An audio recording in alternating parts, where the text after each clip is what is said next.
अगर किसी दिखावा से किसी का परिवार आज इस ठंडी में गर्म कंबल ओढ़कर सोएंगे, तो फिर ऐसा दिखावा करने में कैसी शर्म।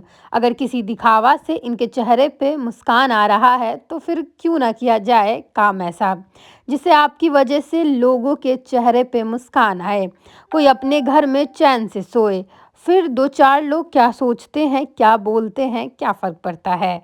और आज इन सब के चेहरे पे मुस्कान की वजह मधुबनी के विधायक समीर महासेठ हैं, जो मधुबनी जिला के भगवतीपुर, सलेमपुर, सिरपुर हाटी मध्य पंचायत में लोगों के बीच कंबल वितरण किए।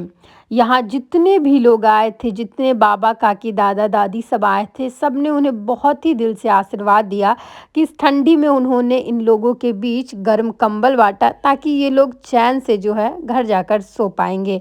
वैसे आप लोग क्या सोचते हैं? देखिए, नेता और वोट ये आपके हाथ में है, लेकिन अगर कोई अच्छा काम करे करे तो उसको अप्रिशिएट करना हमारा फ़र्ज़ बनता है। और ऐसे काम जिससे किसी के चेहरे पे सुकून आए, किसी के घर में खुशी आए, तो फिर क्यों ना किया जाए ऐसा काम। बाकी कमेंट है वो तो लोग करते ही रहते हैं। Thank you for watching and don't forget to follow me for more such kind of video. धन्यवाद गाइज़।